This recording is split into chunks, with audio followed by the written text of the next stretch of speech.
तो सर आते हैं ये मैं वो टॉपिक पे स्पेसिफिकली आती हूँ। जरा पंजोता साहब मुझे ये बताएं जरा before I move on from this topic, आप लोग भी जब कहते हैं सर कि नया इलेक्शन हो जाए, खान साहब भी जब कहते हैं, उससे क्या तब्दीली आएगी? फिर फॉर्म 45 निकल पड़ेंगे, फिर फॉर्म 45 गुम जाएंगे, फिर इलेक्शन कमीशन जो है वो 8-8 महीने इलेक्शन अपलोड करता रहेगा, तो क्या फर्क पड़ेगा? एक्सरसाइज करनी है दोबारा क्या? इस मुतालबे का क्या बैकग्राउंड है? नहीं, इस मुतालबे का बैकग्राउंड अगर मैं बताऊं तो ये नहीं है कि इलेक्शन दोबारा उसी तरह से करवाया जाए। हम तो कहते हैं कि फ्री एंड फेयर इलेक्शन हो, और उसी आप जीतेंगे तो फेयर हो जाएगा। नहीं, जीतेंगे की नहीं बात। अगर आप देखें तो रिकॉर्ड दिखा देना कि जैसे हमारे पेपर छीने गए, जैसे हमारे उम्मीदवारों को बाहर किया गया, जैसे प्रेस कॉन्फ्रेंस करवाई गई, घरों में छापे मारे गए, हमें जलसा नहीं करने दिया गया, जुलूस नहीं निकालने दिया।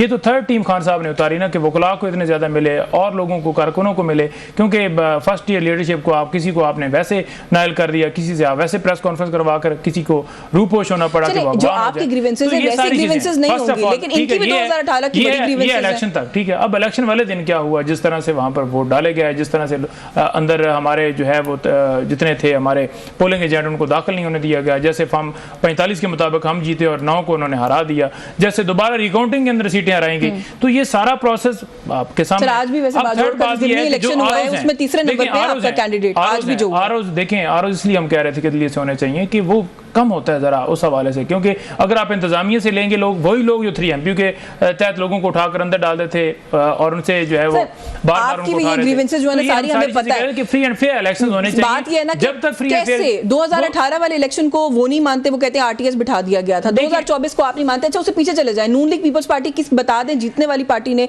हारने वाली पार्टी ने एक इलेक्शन माना हो, मुझे बता दें, मुझे गलत साबित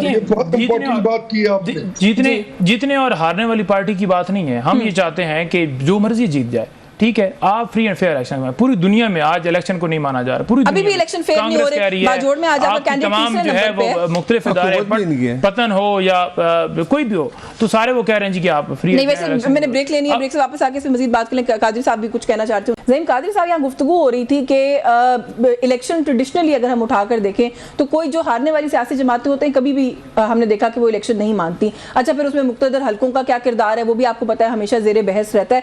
एक तो इस पर कोई कमेंट करना चाह रहे हैं, अपना कोई इजाफा करना चाह रहे हैं, जरूर करें। इस तरह के सियासी माहौल के अंदर आप लोग क्या समझते हैं कि आप लोगों की जैसी एक नई पॉलिटिकल पार्टी जो है, बेशक उसके अंदर आपकी तरह के कदावर सियासतदान हैं, क्या इंपैक्ट कर सकेगी? कल इरफान सिद्दीकी साहब हमारे प्रोग्राम में थे, उन्होंने कहा जी 200 पार्टियां पहले हैं, 201वीं आ जाएगी तो क्या फर्क पड़ जाएगा?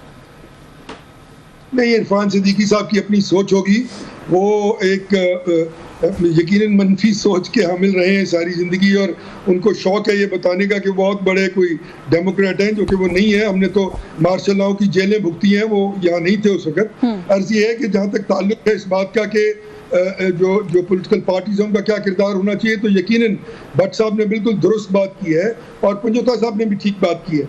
भट्ट साहब की बात बिल्कुल दुरुस्त है कि इस वक्त रिकन्सिलिएशन का टाइम है।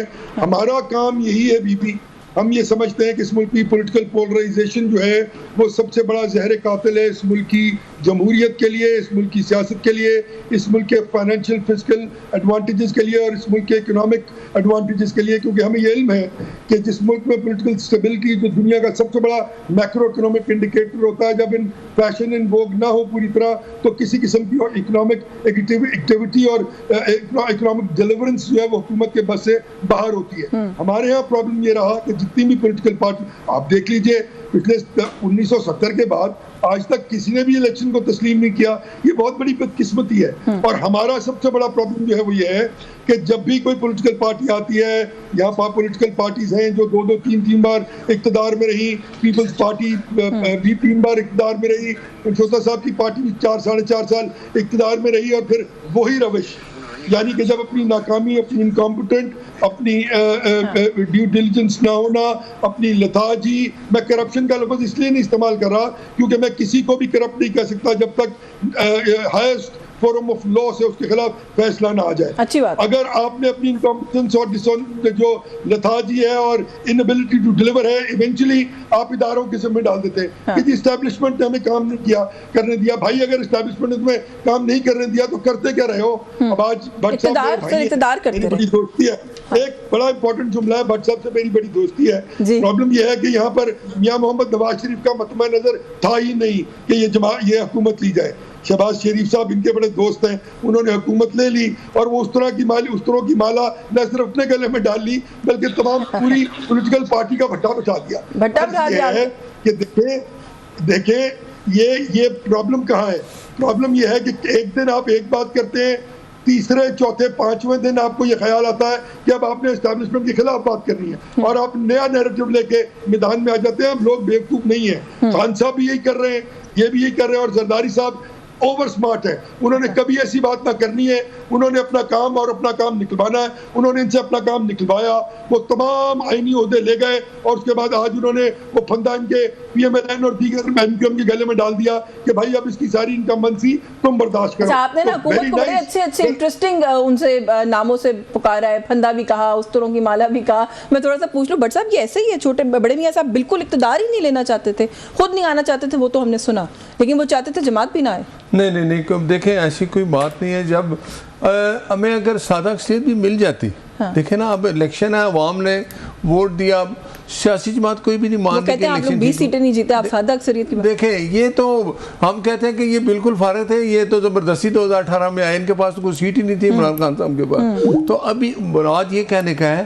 कि हालात जिस तरह के भी अब चल रहे हैं, मियां नवाज शरीफ साहब ने अनाउंस किया कि शहबाज शरीफ साहब वज़ीर-ए-आज़म होंगे, ठीक है, और शहबाज शरीफ साहब जब ये फैसला हो गया, पीपल्स पार्टी और मुस्लिम लीग नून और MQM ने इकट्ठे इत्तेहाद किया कि हुकूमत बनानी है, तो मियाँ साहब की मर्ज़ी से हुआ है, क्योंकि मेरे कायद मियाँ नवाज शरीफ भी मुस्लिम लीग नून के कायद हैं, उन्हीं के सब फैसले होते हैं। वो है कहाँ वैसे आजकल? नहीं इधर ही आप वो देखें ना, आप हमें बताएं उनके साथ जो कुछ हुआ है, क्या इस नाइंसाफ़ी का कोई ज़ाला नहीं होना चाहिए था?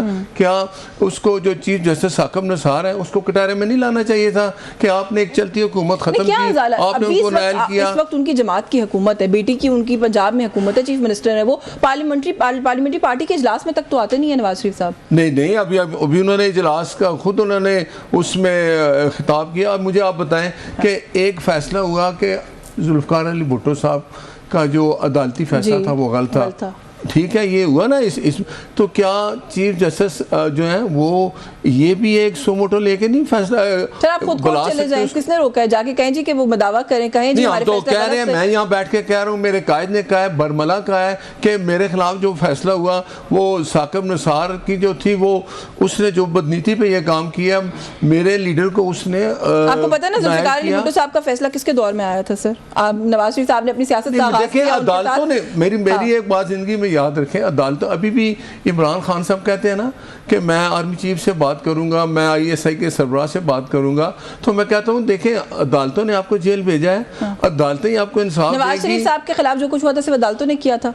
नहीं देखें तो क्योंकि आप लोगों का बयानिया इससे फर्क नहीं, मैं मियां साहब ने आपको याद हो गुजरात वाले तकरीर में कहा था कि इंडिविजुअल जो पहली दफा जनरल बाजवा का नाम लिया था उन्होंने, बाजवा और फैज दोनों का नाम लिया था।